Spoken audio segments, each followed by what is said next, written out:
취부용. 앨리스, 앨리스 어딨니? 나는 우드덱으로 통하는 큰 유리문을 열어젖히고 정원을 향해 소리쳤다. 쓰디쓴 덩어리가 목구멍에서 밀려 올라왔다. 꺼림칙한 예감이 들었다. 집고양이인 앨리스는 여간에서는 제발로 정원에 나가지 않는다. 하지만 어디를 찾아도 집안에는 없었다.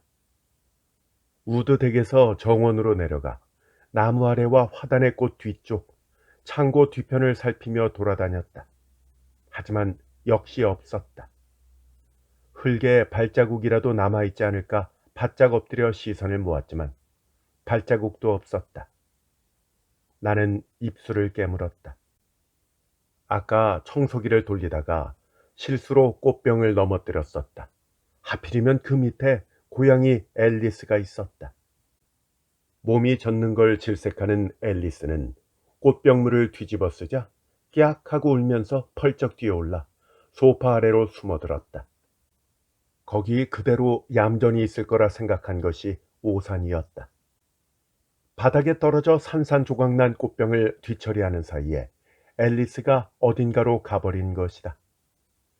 잔뜩 겁먹은 앨리스는 청소하는 동안 열어둔 창문으로 나가서 그대로 정원을 가로질러. 앨리스! 나는 철문 밖으로 나갔다. 자전거를 타고 오던 남고생이 허둥지둥 방향을 약간 틀었다. 심각한 표정의 중년 여자를 보고 놀란 모양이다. 앨리스가 아직 그렇게 멀리 가지는 않았을 것이다. 주택가를 종종 걸음치며 산울타리 밑과 간판 뒤편을 들여다보았다. 고양이를 보고 달려갔지만 아메리칸 쇼트헤어인 앨리스와는 전혀 다른 길고양이였다. 집에서 제법 멀어지고 나서야 문도 잠그지 않고 나왔다는 것이 생각났다.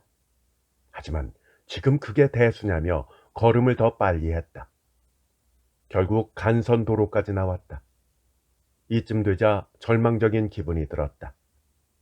대체 앨리스는 어디로 가버린 것일까? 4차선 도로 앞에 우두커니 멈추어 섰다. 느닷없이 끼익 하고 브레이크 소리가 들렸다.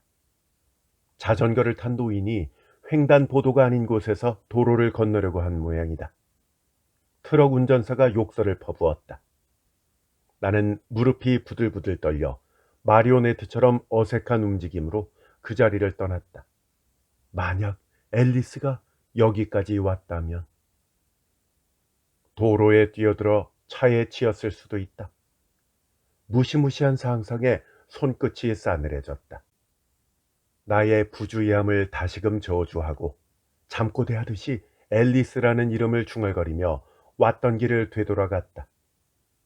가장 좋아하는 쿠션 위에 앨리스가 몸을 말고 누워있는 게 아닐까 희미한 기대를 품고 집에 들어갔다. 하지만 쿠션은 고양이 형태로 푹 눌린 채 주인 없이 썰렁한 모습이었다. 다시 한번 집안을 구석구석 찾아본 후에 나는 소파에 주저앉았다. 활짝 열린 창문으로 가을의 저녁 기운이 흘러들었다. 황금빛이 희미하게 섞인 땅거미가 방 안에 내리는 걸 멍하니 바라보았다. 문득 고개를 돌려 정원에 눈길을 주자 제철을 맞아 진한 분홍색 꽃이 수없이 핀 취부용 나무가 서 있었다. 조만간 돌아오지 않을까? 요시히로는 석간신문에 시선을 떨어뜨린 채 말했다. 무슨 말을 그렇게... 남편의 태평한 태도에 나는 말문이 막혔다. 고양이는 길을 잘 잃어버려. 그리고 걔는 좋은 아이니까 누가 데려갔을 수도 있잖아. 남편 요시히로와 이야기할 때는 특히나 더 앨리스를 의인화해서 말하고 만다.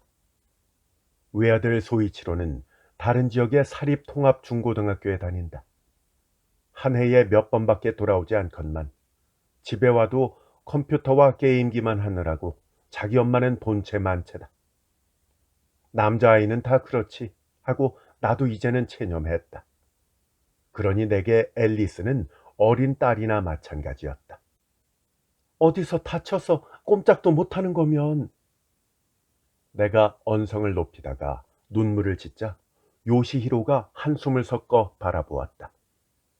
아무튼 한 2, 3일 더 상황을 지켜보는 게 어떨까? 그러자.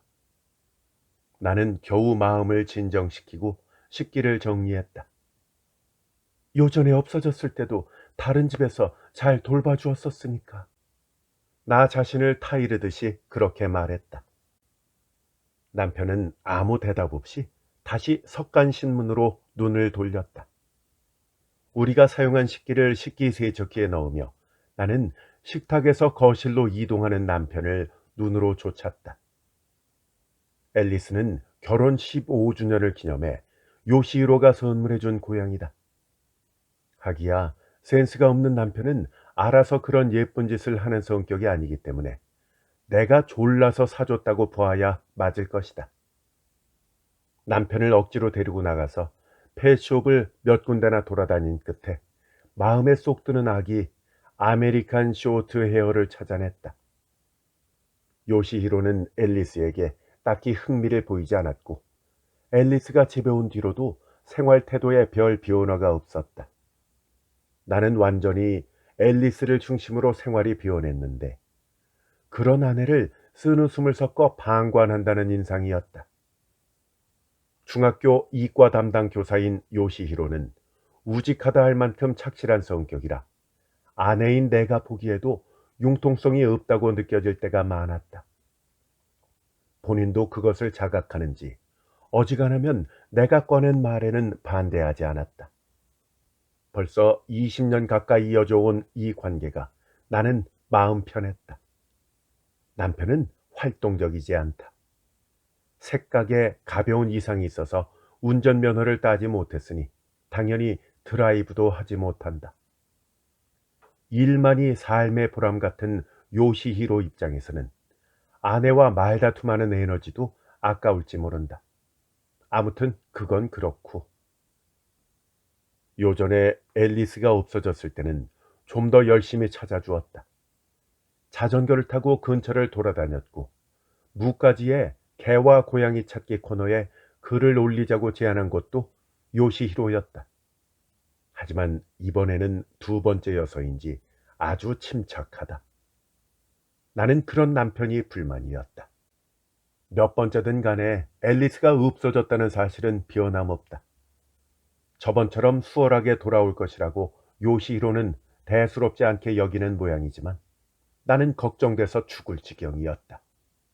이제 앨리스가 없는 생활은 상상할 수도 없었다. 닷새가 지나도록 앨리스는 돌아오지 않았다. 요시히로는 변함없이 미지근한 반응을 보였다. 결국 나는 참을성의 한계가 왔다. 근처 이웃들에게 물어보며 돌아다니자 그중 한 명이 컴퓨터로 고양이를 찾습니다 라는 전단지를 만들어 주었다. 정확하게 말하자면 그 사람의 딸이 그런 작업에 소질이 있어서 앨리스의 사진을 넣어 멋지게 만들어 주었다. 우리 딸내게도 이걸로 찾았어. 앨리스는 귀여워서 눈에 확 띄는 고양이니까 분명 본 사람이 전화를 줄 거야. 30장쯤 되는 전단지를 근처에 붙이는 작업도 도와주었다. 하지만 요시히로는 그 전단지를 보고 이맛살을 찌푸렸다. 이거 우리 집 전화번호를 이렇게 대놓고 공개하는 건 좀 그런데. 당연하지만 전단지 아랫부분에는 큼지막하게 아리타라는 성씨와 전화번호를 넣었다. 남편이 나지막하게 중얼거린 한마디를 듣고 나는 폭발했다. 그럼 발견한 사람이 어떻게 연락하라는 거야? 전에도 묵가지에 전화번호를 실었었잖아. 내가 닦아세우자 요시히로는 입꼬리를 약간 일그러뜨리며 입을 다물었다. 묵가지를 보는 불특정 다수의 사람은 대개 흘려넘기지만 전단지를 붙이면 지역 주민들의 주목을 받는다. 그건 요란스럽다느니 어쩌느니 요시히로 나름대로 할 말은 있을 것이다. 하지만 지금은 그런데 신경 쓸 상황이 아니다. 나는 침묵을 지키는 남편에게서 눈을 돌리고 다시 생각에 잠겼다. 불길한 생각만 머릿속을 스치고 지나갔다. 차에 치인 건 아닐까? 들개에게 공격당해서 숨이 끊어지기 직전은 아닐까? 악질적인 분양업자에 붙잡혀 팔려간 건 아닐까? 그런 생각들 말이다. 만약 어딘가에서 숨죽여 지내고 있다고 해도 평생 집안에서만 키웠으니까 길고양이와 함께 살아가는 것은 불가능하다. 앨리스는 다 큰 뒤에도 몸집이 조그마했다. 그게 또 귀여운 점이기도 했지만 지금은 덩치가 작다는 게 걱정이었다. 평지로 이루어진 이 도시의 한복판에는 꽤나 높은 성산이 우뚝 솟아 있다. 도시는 성을 중심으로 발전해 오늘날에 이르렀다. 우리 집을 지을 때 남편은 걸어서 성산에 갈 수 있는 거리라며 좋아했다.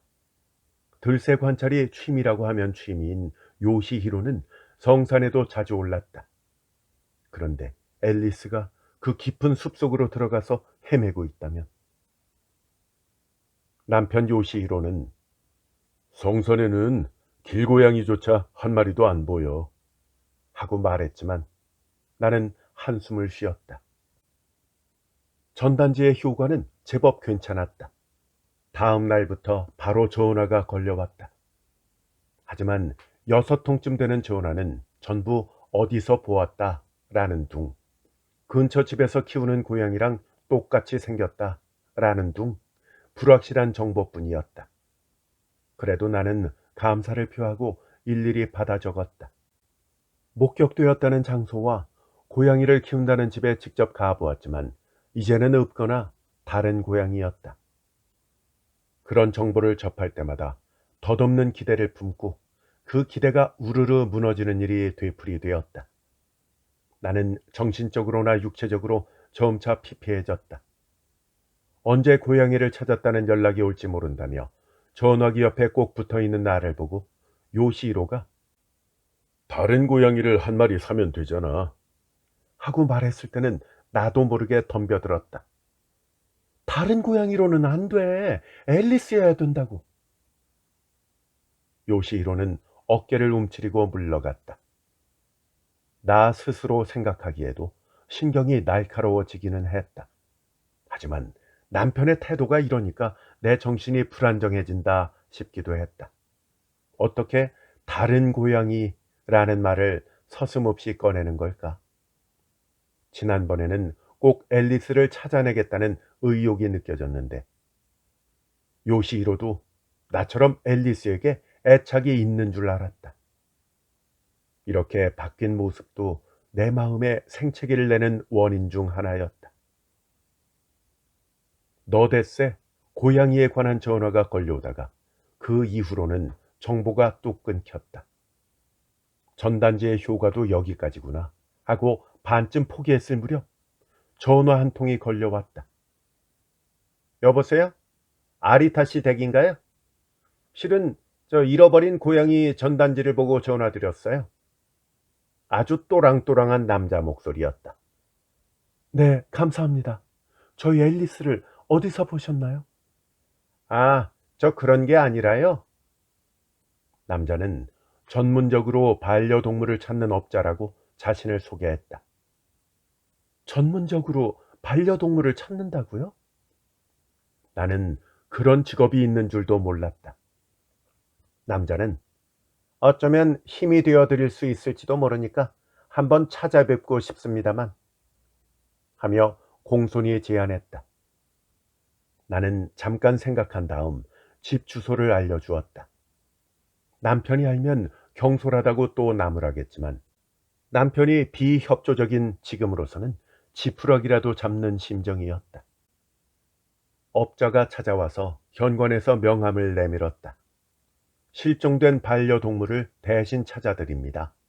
라는 광고 문구 밑에 미키 펫 서비스라고 적혀 있었다. 저는 실종 반려동물 찾기 전문가 다카하시라고 합니다. 남자는 가슴에 자수된 이름을 가리키며 그렇게 말했다. 유니폼으로 보이는 옷은 보통 작업장에 걸려있는 평범한 옷처럼 보였다. 즉 평범한 작업복이었던 것이다. 나는 다카하시를 응접실로 안내했다. 아직 반신반의였기 때문에 이야기를 들어보고 수상쩍다 싶으면 거절할 생각이었다. 나는 소파에 앉자마자 말을 꺼냈다. 저 우선 그쪽이 어떻게 수색하는지부터 좀 들어볼까요? 다카하시의 설명에 따르면 일단 해당하는 반려동물의 사체가 반입되지 않았는지 시의 쓰레기 소각장과 반려동물 장례업자에게 문의한다. 재수없는 이야기지만 그의 말로는 실종된 반려동물이 사고나 병으로 죽는 비율이 제법 높다고 한다. 괜한 헛수고를 피하기 위한 효율적인 방법이라는 건 이해가 되었다. 하지만 앨리스가 그런 꼴을 당했을지도 모른다고 생각하자 몸이 벌벌 떨렸다. 그 다음에는 동물보호센터에서 동물을 데려와 임시 보호하는 NPO를 확인하거나 꽤 넓은 범위를 탐문하기도 한다는 모양이다. 그렇게 해서 실제로 찾아낼 수 있나요? 물론이죠. 저희 회사는요, 상당한 실적을 자랑합니다. 이런 일을 하다 보면 집을 잃어버린 고양이를 돌봐주는 자원봉사자나 개인적으로 고양이에게 밥을 챙겨주는 분들의 목록이 생기거든요. 행방불명된 고양이는 의외로 그런 곳에서 발견되는 법이에요. 회사라고 할 만큼 큰 사업체는 아닐 것이다. 어쩌면 이 사람 혼자 운영하는 사업체일지도 모른다고 생각하면서도 마음이 움직였다. 동물보호센터라면 또 모르지만 시에서 운영하는 살처분 시설이나 쓰레기 소각장에 혼자 찾아가는 건 사양이었다. 다카시가 요금을 설명할 즈음에 의뢰를 해야 되겠다고 마음을 정했다. 그럼 앨리스의 사진을 몇 장 빌려주시겠습니까? 요금도 납득이 가는 수준이라서 일을 의뢰하자 다카시는 이렇게 말했다. 나는 미리 준비해 두었던 사진을 건넸다. 여기 등 부분 줄무늬가 소용돌이처럼 보이죠? 이것이 이 앨리스의 특징이에요. 물을 무서워하는 성격도 말해주고 그 때문에 행방불명으로 이어졌다고 설명했다. 다카시는 내 말을 꼼꼼하게 메모했다. 없어진 건 이번이 처음인가요? 그 질문에 저 5월에도 한 번 없어졌었어요. 하고 대답했다. 다카시는 그 당시의 일을 자세하게 알고 싶어 했다. 그것이 수색의 실마리가 될지도 모른다고 했다. 그때도 걱정이 이만저만 아니었어요. 2달 동안이나 돌아오질 않았거든요. 다행히도 성산 건너편 보육원에서 보호하고 있었지만요. 이번에도 그러길 바랐지만 앨리스가 거기에 가지 않은 것 같다. 그것은 이미 확인했다. 나는 기억을 더듬었다. 그때도 묵가지를 보고 사람들이 연락을 많이 해 주었지만 확실한 정보를 입수해 온 사람은 남편 요시히로였다. 요시히로가 이따금 들르는 작은 약국에서 어쩌다 앨리스 이야기를 꺼냈다. 그러자 그 고향이라면 짐작 가는 곳이 있다고 약국 주인이 말했다.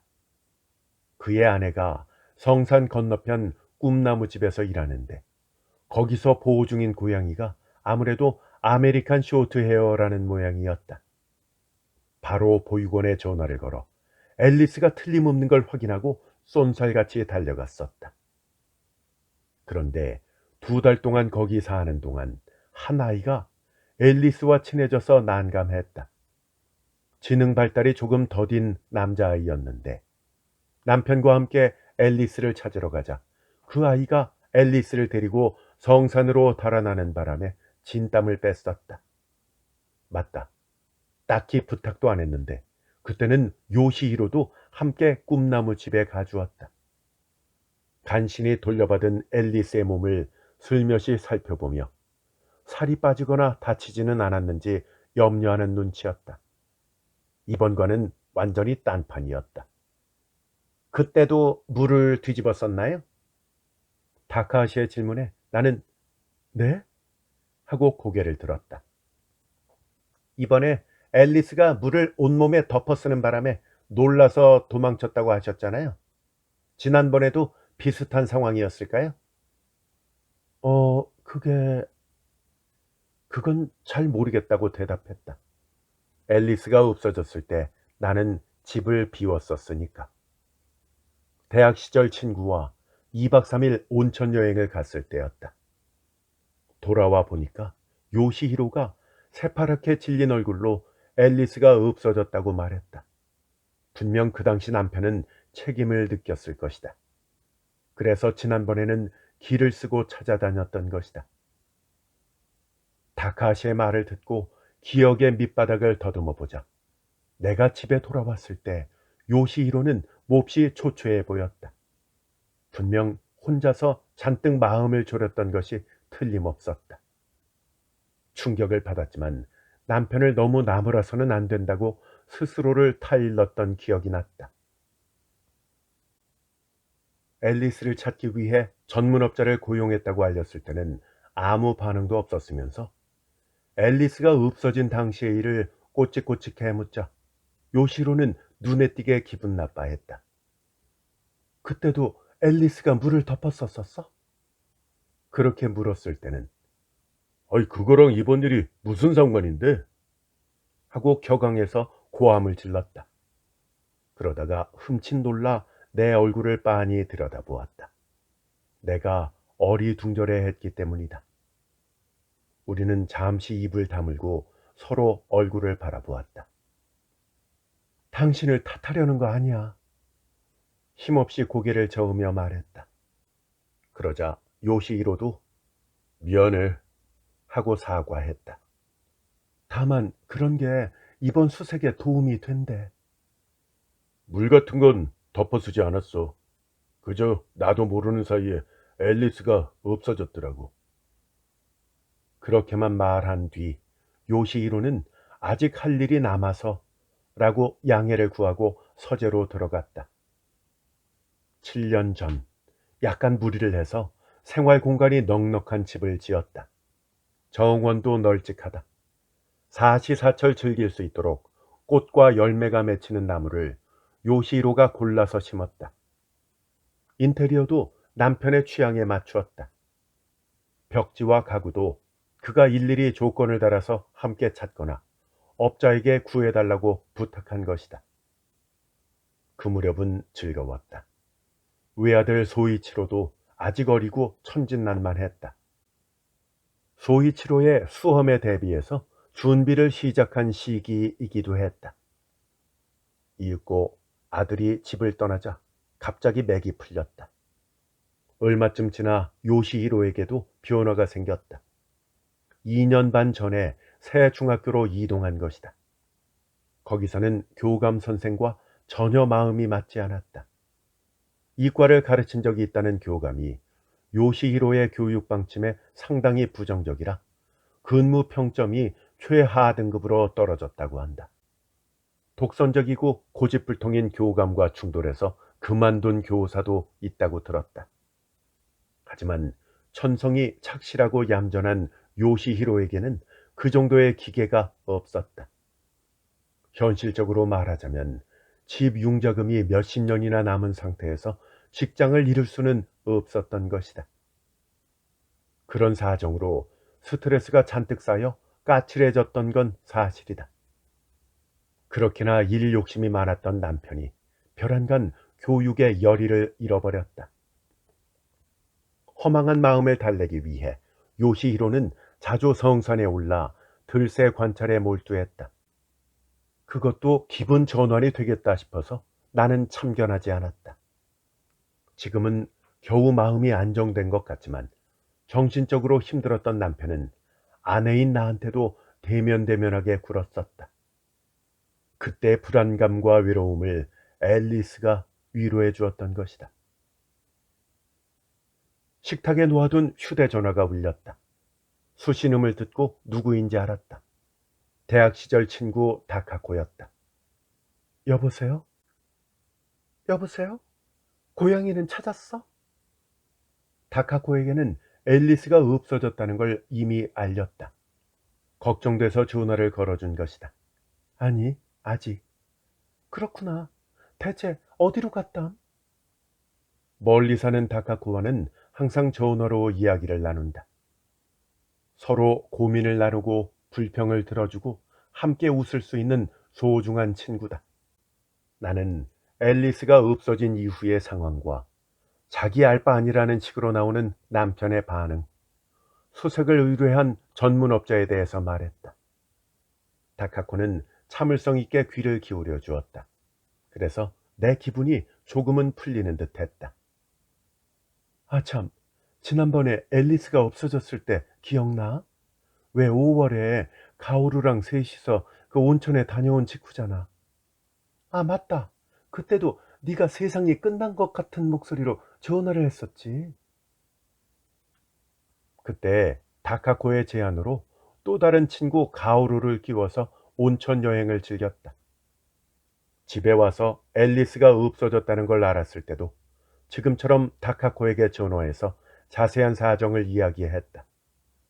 다카코는 우리 3명 가운데 제일 침착하니 듬직한 친구다. 기억력도 좋다. 그때 나랑 이야기한 내용 중에서 기억나는 거 없어? 그 당시의 정보가 중요하다고 한 업자의 설명을 덧붙였다. 어디 보자.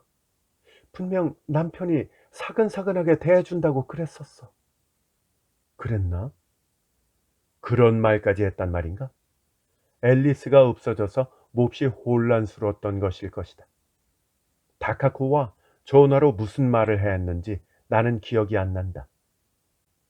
여행에서 돌아온 게 밤이었잖아. 네가 짐을 거실에 내팽개치고 펑펑 우니까 남편이 손전등을 들고 정원을 샅샅이 찾아봐 줬다고 그랬었잖아. 나는 전화를 귀에 댄 채 거실의 유리문으로 다가갔다.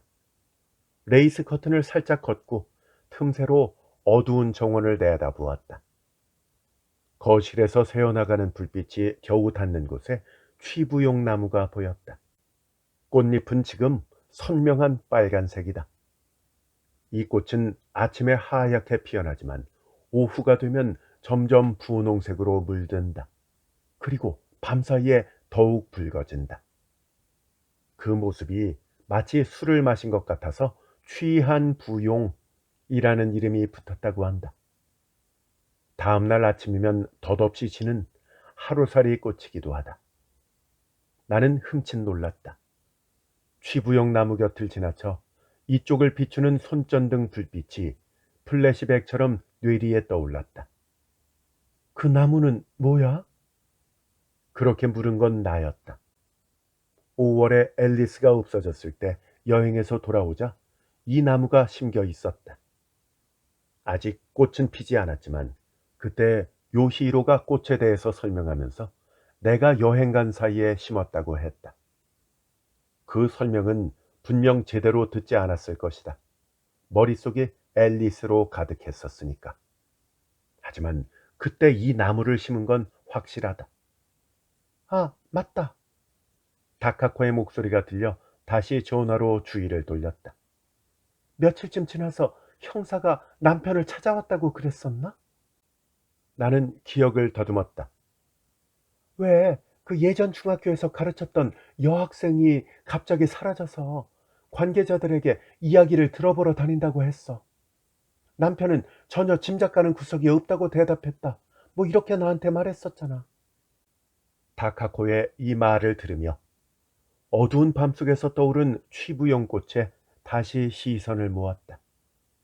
새빨간 꽃 한 송이가 뚝 떨어졌다. 그게 흉조처럼 느껴져서 나는 눈을 돌렸다.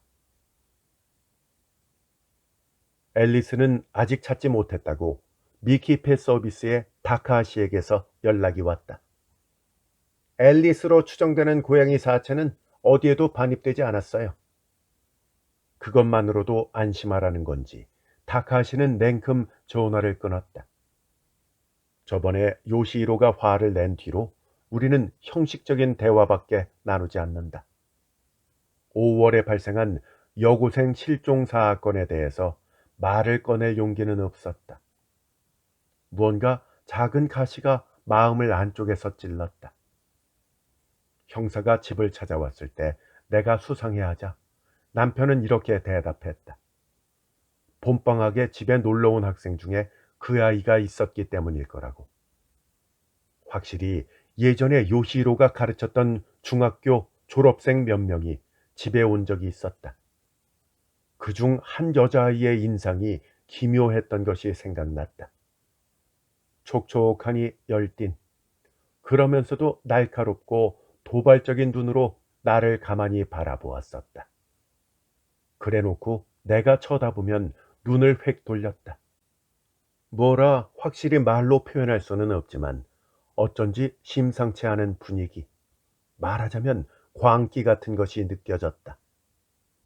얼마 후 경찰이 공개 수사에 나서 실종된 여고생의 얼굴 사진이 뉴스와 신문에 나왔다. 역시 그 아이였다. 가정 환경이 어려운 아이였어. 정신적으로도 몹시 불안정했지. 없어진 것도 아마 그 탓일 거야. 요시히로는 은근히 가출을 암시했다. 소녀는 좀처럼 발견되지 않았고 형사가 두어 번 더 탐문하러 왔다. 그 아이를 집으로 부르지 않았다면 이렇게 귀찮은 일에 휘말려들지 않았을 텐데 싶어서 후회스러웠다. 경찰의 동향이 남편이 근무하는 중학교에 알려지면 그 음험한 교감에게 찍히지 않을까 걱정되었다. 하지만 워낙 단서가 없어서 경찰도 난감했던 것이다. 그 아이는 아직까지도 발견되지 않았다. 행방불명 뉴스도 더 이상 나오지 않는다. 앨리스가 무사히 집에 돌아왔던 것도 한몫해서 나는 그 일을 까맣게 잊었었다. 하지만 그렇게 조금씩 기억을 더듬어가자 5월에 여행에서 돌아왔을 때 달라진 점이 취부용 말고도 또 있었다는 게 떠올랐다. 거실 한가운데에 깔려 있었던 둥그런 카펫이 바뀌었다. 백화점을 돌아다니다가 무늬가 괜찮은 게 있길래 충동 구매했어. 요시히로는 그때 그렇게 말했었다. 어째서 그렇게 부자연스러운 변명을 고지 들었을까? 예전 카펫도 고작 몇 달 전에 구입했던 거다. 베이지색과 갈색으로 세련되게 통일한 거실에 딱 맞는 색상을 겨우 발견해서 몹시 기뻐했던 건 바로 요시히로 본인이었던 거다. 고양이 털이 잘 엉겨붙지 않게끔 털이 짧았으면 좋겠다는 내 희망도 충족시키는 차분한 페이즐리 무늬 카펫. 새 카펫은 베이지색 바탕에 눈을 찌르듯이 무늬가 요란한 디자인이었다. 전에 있던 건 어떻게 했어? 내 물음에 처분했어. 라는 대답이 돌아왔을 때도 아까워라 라고밖에 반응하지 않았다. 그런 건 아무래도 상관없었던 것이다. 그때는 앨리스가 없어진 것에 비하면 사소한 일로 느껴졌다. 없어진 고양이, 초췌해졌지만 열심히 고양이를 찾는 남편, 바뀐 카펫, 그리고 취부용 나무. 내가 너무 무관심했던 게 아닐까. 무언가가 점점 형태를 이루기 시작했다. 흩어진 조각이 각각 제자리를 찾아가려는 도중에 나는 억지로 그 애매모호한 형태에서 눈을 돌렸다. 그리고 내 입에서 나온 한숨이 너무 차가워서 몸을 떨었다. 다카하시에게서 또 연락이 왔다. 이번에는 좋은 소식이었다. 앨리스에 대해서 탐문을 진행을 해보니 예전에 꿈나무집에서 앨리스를 귀여워했던 남자아이가 성산에서 뭔가를 기르는 듯하다는 사실을 알아낸 것이다. 어쩌면 앨리스일지도 모르겠어요. 다카하시가 신이 난 목소리로 말했다. 나도 절로 마음이 들떴다. 충분히 그럴싸한 이야기였다. 지난번에 앨리스를 돌려받을 때 그 소녀는 나한테 따가운 눈총을 쏘았었다. 그리고 안고 있던 앨리스의 귀에 뭐라고 속삭였다. 앨리스가 물론 그 말을 이해했을 리는 없지만 한때 의지했던 꿈나무집에 다시 숨어들었을 가능성은 높았다. 이번에는 앨리스를 누구에게도 넘겨주기 싫어서 그 소년이 몰래 성산 숲속에서 기르기로 했는지도 모른다. 요전에 산에 올라가는 그 애한테 말을 걸어봤는데요. 아무래도 이야기를 종잡을 수가 없었다고 다카하시는 덧붙였다. 그도 그럴만하다. 그 소년에게 지적 장애가 있어서 자신의 의사를 잘 전달하지 못한다는 사정을 다카하시는 모르는 것이다. 어디 가냐고 물어보니까 말을 더듬으면서 친구를 만나러 간다 하더군요. 이제 더 들어볼 것도 없다. 앨리스는 성산에 있는 것이다. 나흘 뒤에 다카하시가 집으로 왔다. 내가 얼마나 고대했는지 모른다. 부랴부랴 다카하시를 집으로 맞아들였다. 어쩌면 앨리스를 데려오는 게 아닐까 했던 바람은 일단 깨졌다. 다카하시는 척 보기에도 상태가 이상했다. 핏발선 눈과 침착하지 못한 행동거지로 그가 몹시 겁을 먹었다는 것을 알 수 있었다. 그런데 왜? 대체 뭐에 겁을 먹었을까? 사모님, 다카시가 잠긴 목소리로 말을 꺼냈다. 아쉽지만 앨리스는 찾지 못했습니다.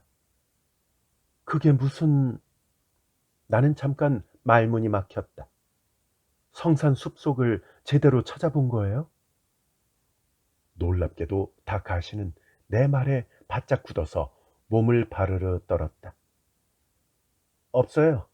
없었습니다. 거기에는. 그럼 그 남자애는요? 걔는 산속에서 뭘 기르는 건데요? 그것도 모르겠습니다. 다카하시는 바로 딱 잘라 말했다. 모르겠어요. 저로서는 그게 뭔지. 그거라니요? 나는 다카하시가 무슨 말을 하려는 건지 전혀 종잡을 수가 없었다. 그럼 그 소년이 다른 동물을 기르고 있다는 건가? 그 숲속에서? 그건 대체 뭘까? 아무튼 다카시는 내 생각을 막듯이 서둘러 말을 이었다. 앨리스를 찾는 건 이만 중단하겠습니다. 죄송합니다. 다카시는 머리를 숙여 인사하고 잽싸게 현관으로 향했다. 잠깐만요. 내가 황급히 쫓아가자 지금까지 수색에 든 비용도 일절 청구하지 않겠다며 다카시는 냉큼 신발을 신었다. 나는 쾅 닫힌 문을 멍하니 바라볼 수밖에 없었다. 그로부터 1년이 지났다. 정원에는 또 취부용꽃이 피었다. 앨리스가 보고 싶다. 그 벨벳 같은 털을 쓰다듬고 싶다. 무릎 위에 올려놓고 체온을 느끼고 싶다. 등에 소용돌이 무늬를 어루만지고 싶다. 어리광 부리는 울음소리를 듣고 싶다. 요 1년간 나는 그런 생각만 했다. 잃고 나서야 비로소 깨닫는 사실이 있다. 그 영리한 고양이는 전부 다 알고 있었던 것이다. 처음으로 행방불명됐을 때 알아차렸어야 했다. 그런데 내가 너무 둔감한 탓에 앨리스는 다시 자취를 감추고 말았다. 보고 싶다고 아무리 간절히 바라도 2번 다시 앨리스를 못 만날 거라는 생각이 들었다. 앨리스가 떠난 뒤 마음이 뻥 뚫린 공허한 구멍에서 지금 정체 모를 걸쭉한 무언가가 흘러넘쳤다. 실은 1년 전에 알았다. 하지만 내 안에 무언가가 내내 그 사실을 인정하기를 거부해왔다. 작년 겨울에서 봄까지 남편이 들새 관찰에 열을 올린 것은 어떻게 하면 교감 선생과 양호한 관계를 유지할 수 있겠느냐 하는 그런 고민 때문이 아니었다. 그건 계기에 불과했다. 남편 요시히로는 여자 제자와 깊은 관계였다. 실종된 그 여고생, 이름은 맞다. 아이하라 교코. 우리 집에 왔을 때 교코가 나를 응시한 건 그런 이유에서였다. 딱딱하고 재미없고 들새 관찰 말고는 이렇다 할 취미도 없이 일밖에 모르는 요시히로가 설마 위험한 불장난에 빠졌을 줄은 상상도 못했다. 내가 그걸 꿰뚫어 볼 기회는 이래저래 많았었는데. 들새 관찰을 핑계로 거듭 성산에 올라가던 무렵 남편의 상태는 이상했다. 쭈뼛쭈뼛하면서도 묘하게 들뜬 것처럼 보였다. 나는 그걸 직장에서 고민이 많은 탓이라고 믿었었다. 어쩌면 조울증에 걸린 게 아닐까 의심하기도 했다.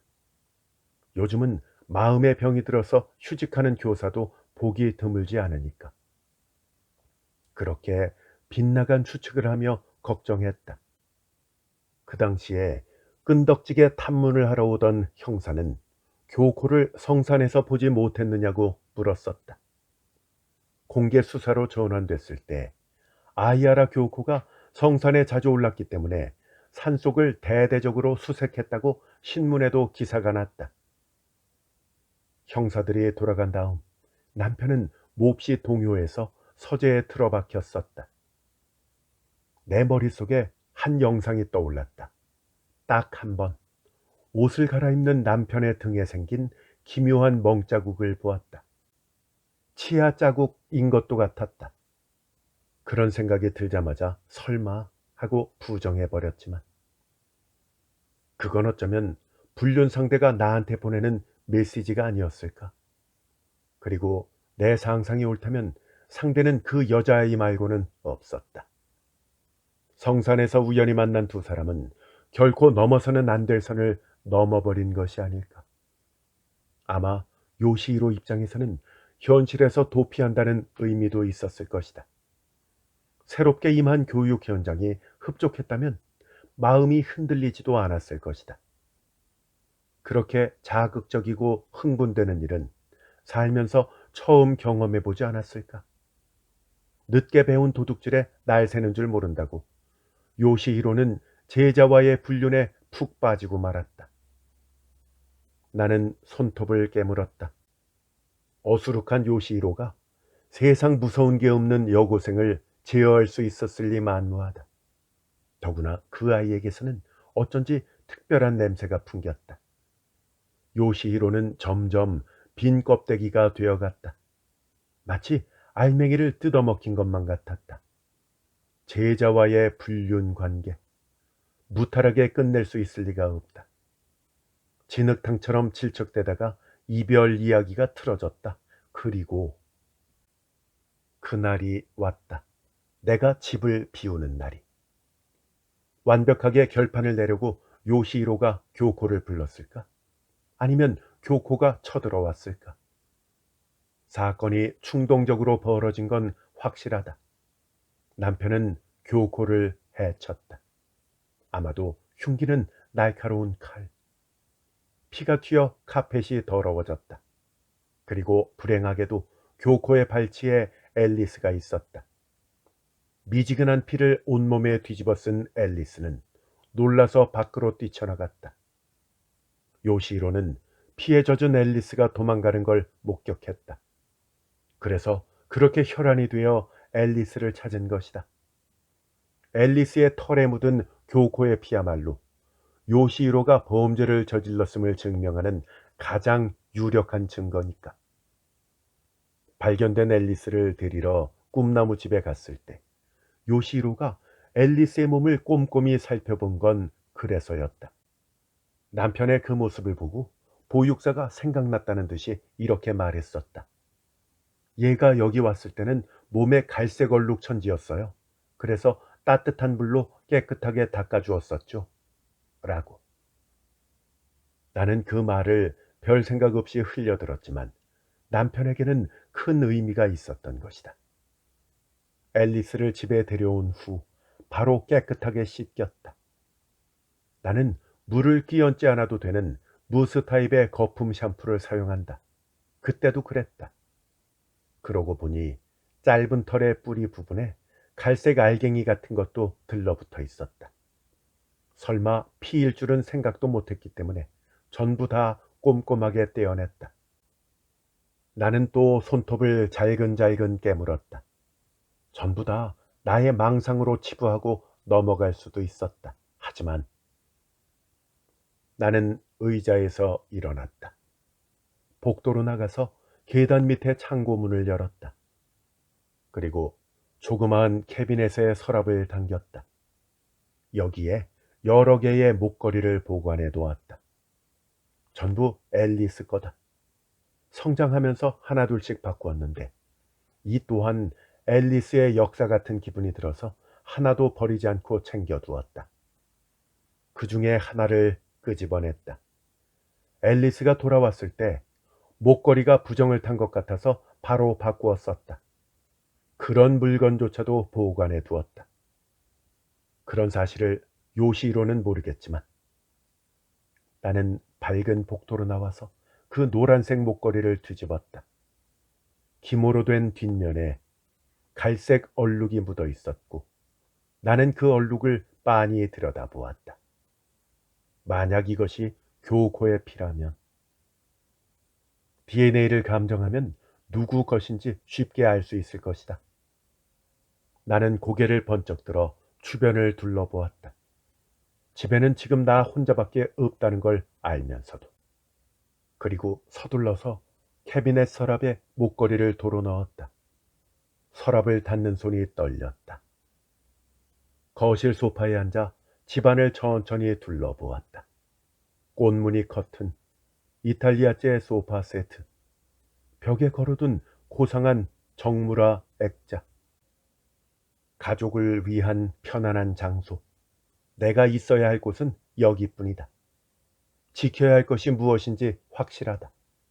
그러니 남편한테도 그만 캐묻자. 그 아이가 잘못한 거다. 순진한 남편을 유혹해서 싱싱한 육체를 내놓은 그 아이 잘못이다. 나는 정원의 취부용으로 시선을 옮겼다. 아직 오전이라 하얀 꽃잎에 희미하게 분홍색이 번지기 시작한 참이었다.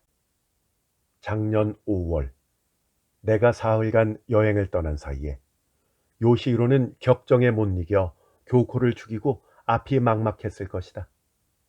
시체를 앞에 두고 얼마나 고민했을까. 요시히로에게는 운전면허가 없으니까 시체는 정원에 묻을 수밖에 없었다. 밤이 되자 거실의 불빛이 간신히 손을 비춰주는 곳에 구멍을 파고 시체를 묻었다. 그리고 정원을 파헤쳤다는 사실을 감추기 위해 취부용 나무를 사서 심은 것이다. 분명 지금도 취부용 밑에는 교코의 시체가 묻혀 있을 것이다. 페이즐리 무늬 카펫에 둘둘 말린 채 말이다. 저 꽃이 붉어지는 건 교코의 피를 빨아들였기 때문이 아닐까. 남편은 매일 어떤 기분으로 저 꽃이 차례차례 붉어가는 모습을 보는 걸까. 하지만 나도 공범자야. 나도 계속 여기 살아야 돼. 매년 가을에 저 꽃이 탐스럽게 피어 우리가 저지른 범죄를 고발하는 걸 참아내면서 말이다. 나는 그대로 시선을 휙 들어 성산을 올려다보았다. 모르겠어요. 저로서는 그게 무언지. 다카하시의 목소리가 귓속에 남아 있었다.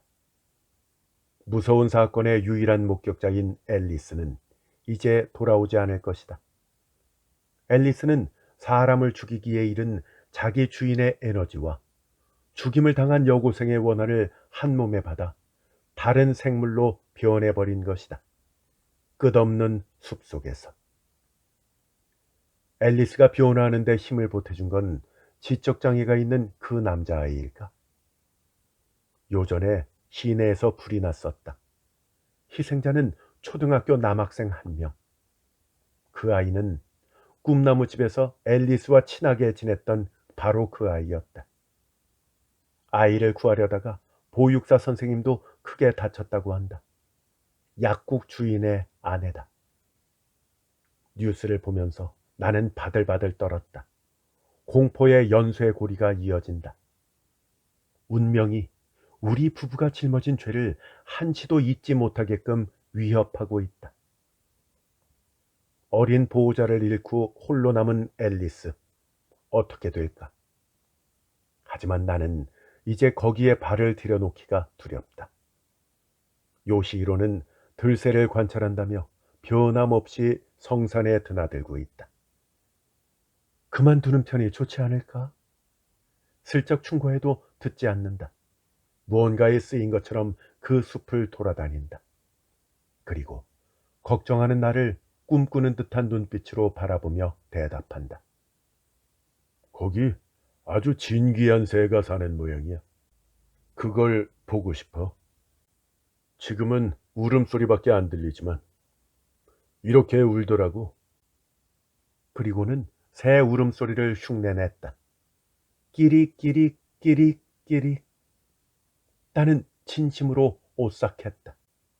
그렇게 우는 새는 없을 것이다. 분명히.